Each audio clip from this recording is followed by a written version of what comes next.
Saya diberikan judul spiritual atau duniawi. Apakah perbedaannya?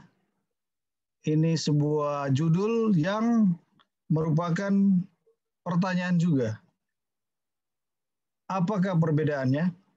Tapi sebelum kita lanjutkan, mari kita tunduk sekali lagi dan kita berdoa. Tuhan Allah Bapa yang di surga, Tuhan kali kami, Tuhan Allah kami menghampiri Tuhan sekali lagi malam ini. Kami mau mendengarkan Tuhan berbicara kepada kami. Berbicaralah di hati kami masing-masing lewat firman-Mu ini. Jamah hati kami. Jamah pikiran kami dengan Roh Kudus-Mu ya Tuhan. Biarkan kami dengan mudah mengerti firman ini. Dan pertolongan kuasa Tuhan akan mengubahkan kami di saat kami mendengarkan firman Tuhan ini. Di dalam nama Tuhan Yesus kami sudah berdoa. Amin. Baik. Sebuah judul yang berupa pertanyaan. Spiritual atau duniawi, apakah perbedaannya?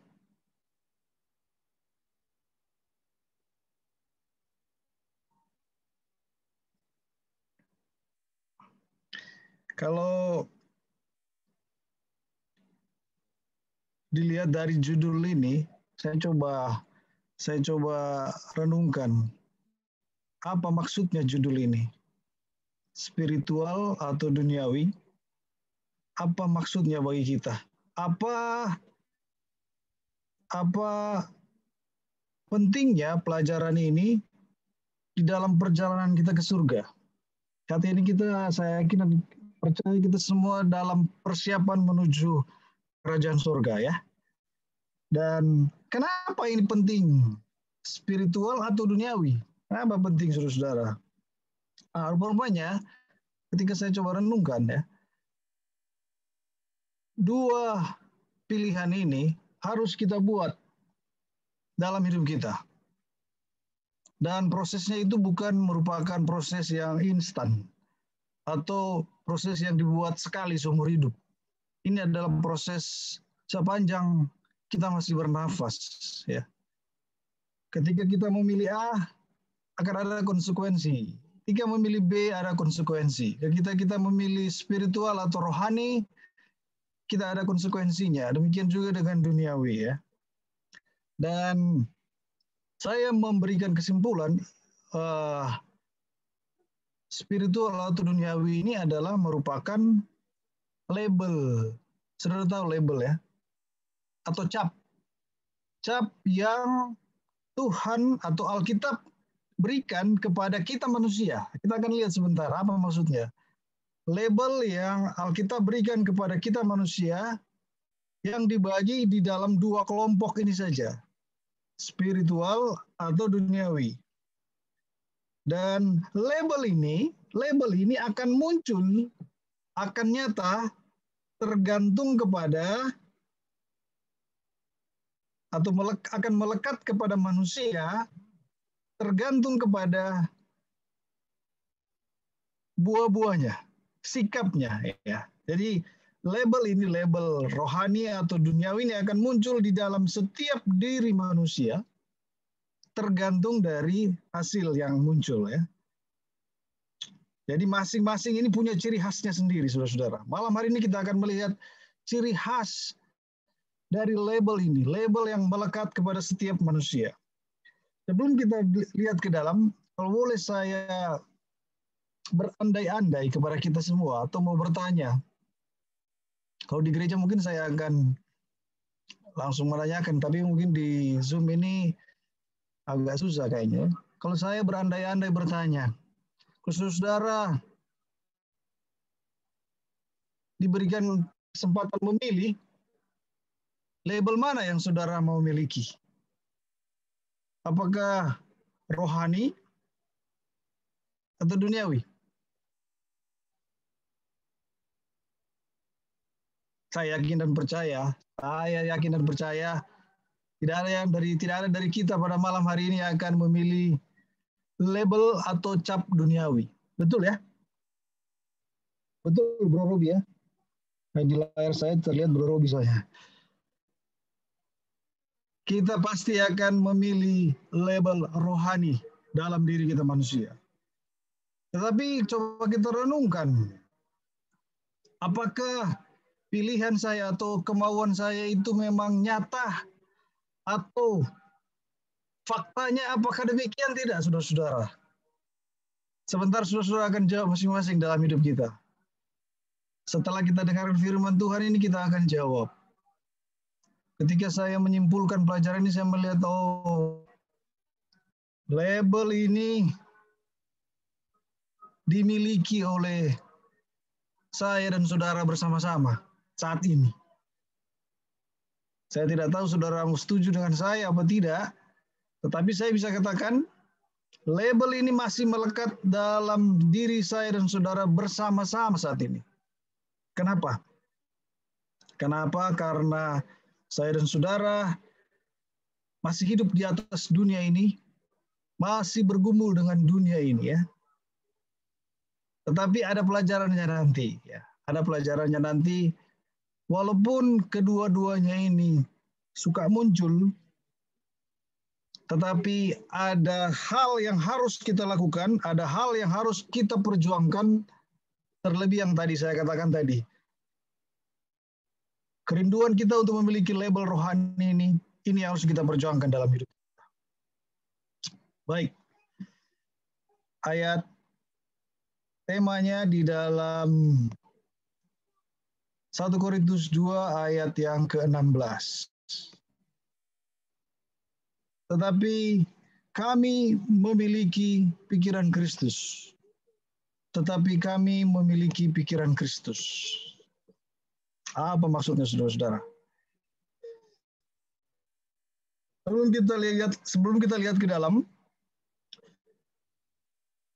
saat kita tadi mendefinisikan apa ciri-ciri atau apa sifat dari orang Kristen spiritual dan duniawi, kita perlu ingat bahwa kita tidak berbicara tentang orang yang berdosa atau orang yang tidak berdosa.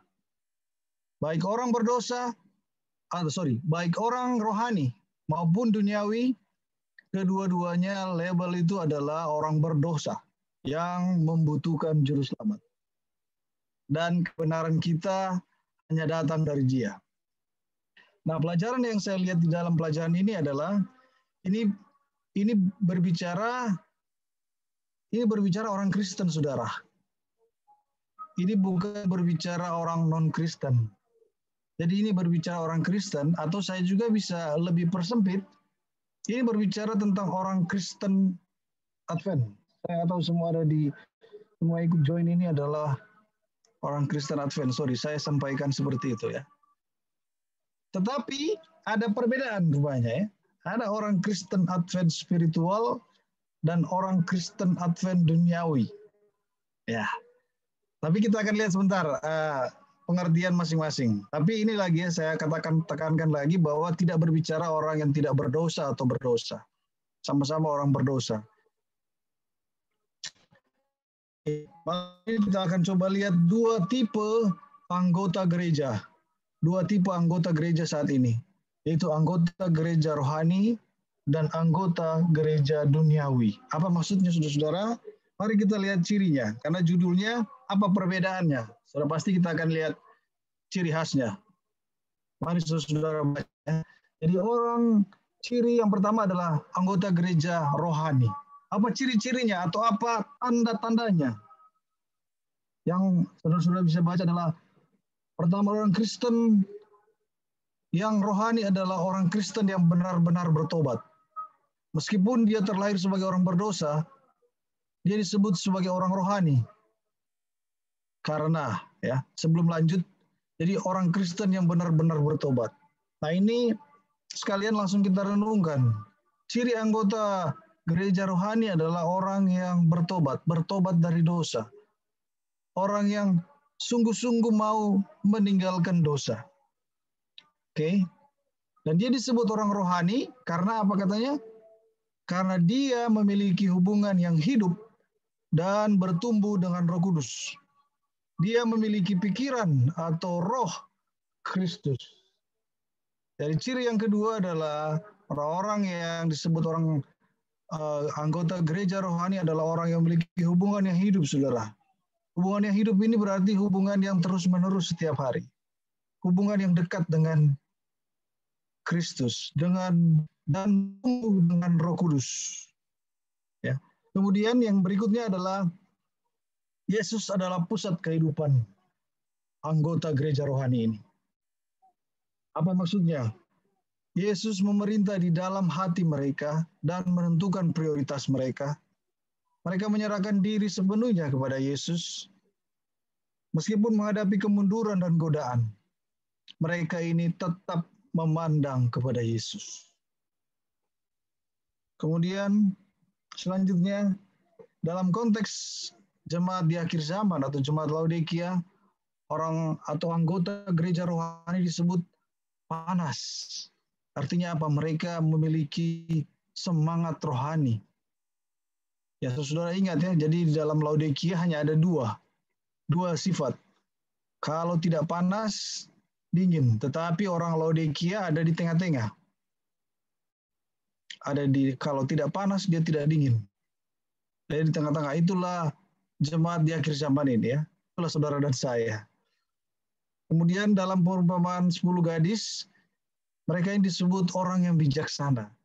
Saya bisa katakan mereka ini orang yang bijaksana di dalam hidup mereka. Tahu hal rohani, tahu yang tidak rohani, mengutamakan rohani. Orang yang bijaksana. Kemudian mereka mengalami kelimpahan dan dipenuhi seluruh kepenuhan Allah. Artinya dalam segala hal Allah bekerja dengan mereka. Mereka mengandalkan Tuhan, mereka menerima kuasa Tuhan setiap hari, sehingga mereka boleh mengalami kepenuhan. Dan selanjutnya mereka bersuka cita. Mereka bersuka cita, mereka percaya bahwa mereka telah diselamatkan karena iman dan percaya.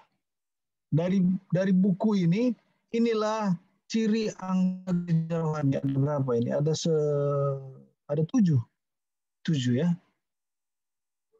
Nah, mungkin kita bisa renungkan berapa banyak dari 7 ciri khas ini yang ada di dalam hidup kita sehari-hari. Sampai sejauh mana kita mengalami diri atau sifat dari anggota gereja rohani ini. Orang yang benar bertobat, orang yang memiliki hubungan dan bertumbuh dengan Kristus, dengan Roh Kudus. Mereka menjadikan Yesus pusat kehidupan mereka. Mereka semangat di dalam rohani. Mereka bijaksana di dalam hidup mereka. Mereka mengalami kuasa Tuhan, kelimpahan, kepenuhan kuasa Tuhan. Dan mereka bersuka cita karena keselamatan yang Tuhan berikan. Oke, cukup jelas sampai di situ. Dan selanjutnya, mari kita lihat ciri anggota gereja duniawi ya. Di sini dikatakan mereka memiliki hubungan pura-pura atau terbagi dengan Allah. Nah, ini yang mungkin saya coba-coba renungkan, terbagi dengan Allah. Mungkin saya ada di sini juga, saudara-saudara. Belum sepenuhnya dengan Tuhan, masih terbagi-bagi. Ada kalanya semangat, ada kalanya tidak semangat. Nah, ini yang rupanya memiliki ciri khas anggota gereja duniawi.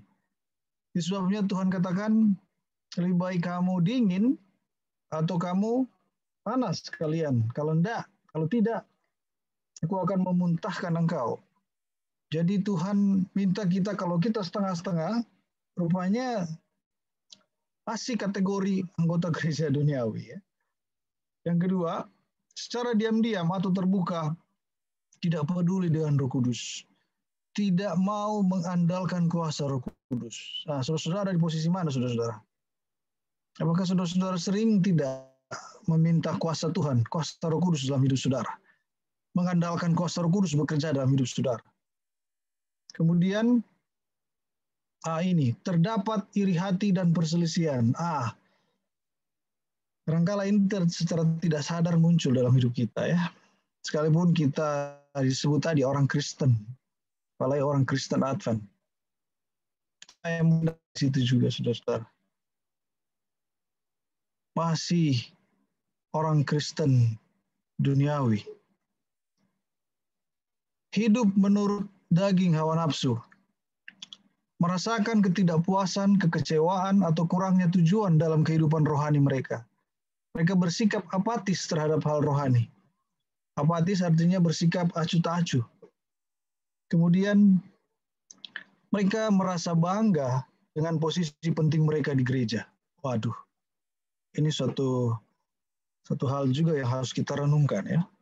Kemudian terakhir, mereka tidak memiliki hubungan pribadi dengan Yesus dan tidak memiliki hubungan yang hidup dengan Roh Kudus. 1, 2, 3, 4, 5, 6, 7. Ada 7 ciri khas anggota gereja duniawi. Ada berapa dari 7 ini yang saya dan saudara masih pegang, masih hidupkan? Saudara bisa jawab dalam hidup saudara-saudara. Demikian juga dengan saya sendiri ya. Jadi saya katakan tadi di depan, saya dan saudara masih berada di dalam dunia ini di mana 2 sifat ini masih gonta-ganti dalam hidup kita. Kalau mungkin kita dengar firman Tuhan ini, kita menjadi orang rohani, kita jadi kuat, kita jadi semangat.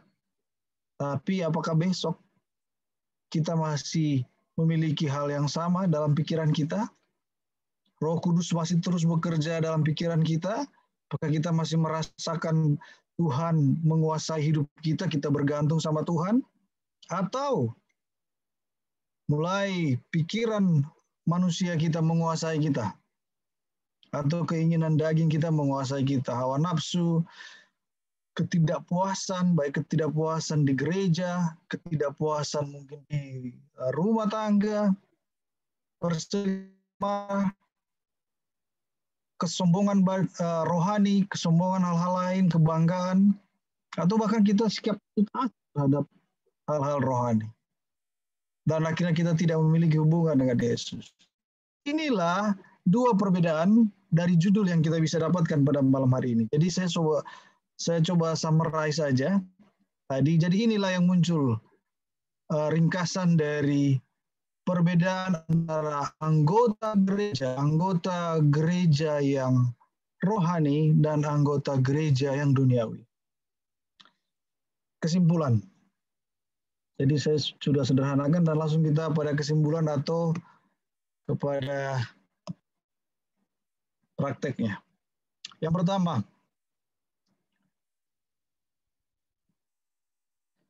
kriteria untuk masuk dalam satu dari 2 kelompok di atas adalah hubungan pribadi kita dengan Roh Kudus. Nah, ini dia. Jadi, kategori yang dalam diri kita untuk masuk di antara 2 kelompok itu tergantung kepada hubungan pribadi kita dengan Roh Kudus. Kalau hidup kita dikuasai oleh Roh Kudus, saya dan saudara pasti berada di orang Kristen rohani. Tapi sebaliknya, kalau tidak ada, saya dan saudara akan berada di orang Kristen duniawi. Tuhan telah menetapkan bahwa kita tidak dapat memutuskan hubungan kita dengan Roh Kudus tanpa merusak hubungan kita dengan surga. Ini saudara, satu kalimat yang saya baca yang ini sangat tegas mengatakan kepada kita bahwa kalau kita tanpa Roh Kudus, tanpa hubungan pribadi yang hidup dengan Roh Kudus setiap hari, ini tanpa saya dan saudara tanpa sadar, saya dan saudara memutuskan hubungan saudara dengan surga. Waduh, apakah saudara mau terputus hubungan saudara dengan surga? Saya yakin tidak mau. Demikian juga dengan saya. Tetapi kita harus ingat bahwa tanpa hubungan yang hidup dengan Roh Kudus setiap hari, kita akan menentukan atau kita akan memutuskan hubungan kita dengan surga. Jadi sangat esensial ya saudara, sangat vital kalau saya dan saudara hidup setiap hari tanpa Roh Kudus. Ellen White menjelaskan, dengan Roh Kudus Tuhan bekerja dalam hati. Jika manusia dengan sengaja menolak Roh Kudus, artinya sengaja menolak Roh Kudus, dia atau kita menggunakan pikiran kita sendiri, kepintaran kita sendiri, kehebatan kita sendiri. maka mereka memutuskan saluran yang olehnya Allah dapat berhubungan dengan mereka. Jika akhirnya roh itu tolak, tidak ada lagi yang dapat diperbuat oleh Allah untuk jiwa yang demikian. Waduh. Habis sudah, ini formulanya. Kalau sudah menolak Roh Kudus, artinya kita tidak mengizinkan Allah bekerja memulihkan kita. Yang kedua, orang Kristen duniawi adalah orang-orang yang menurut daging, hidup dengan kekuatan normal manusia, bukan Roh Kudus. Nah, ini sudah disampaikan tadi. Tanpa Roh Kudus dan with Roh Kudus, dengan Roh Kudus. Kalau tanpa Roh Kudus berarti yang bekerja adalah pikiran normal manusia kita. Dan akhirnya kita tidak akan memiliki tujuan untuk hidup kekal. Ya, saya percaya saya dan saudara tidak punya kerinduan lagi berpikir untuk surga, untuk hidup dengan Yesus. Mereka tidak memiliki hubungan pribadi dengan Yesus dan tidak memiliki hubungan yang hidup dengan Roh Kudus. Ya, sudah sangat jelas saya sampaikan tadi ya.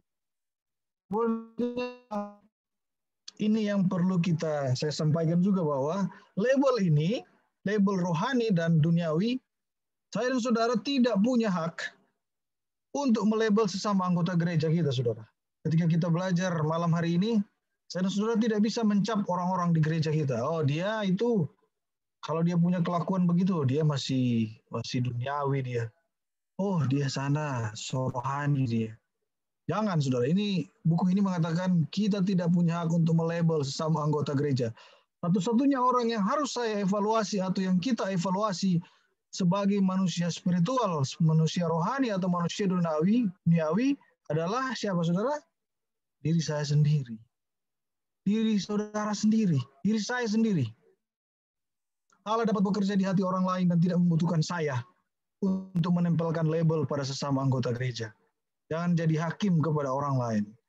Kabar baiknya adalah jika saya kecewa dengan apa yang dia ungkapkan dalam hati saya, dia dapat mengubah saya mulai hari ini. Ya. Jadi ketika kita menyadari, oh Tuhan, saya masih melekat orang Kristen. Tuhan siap mengubah saya dan saudara hari ini.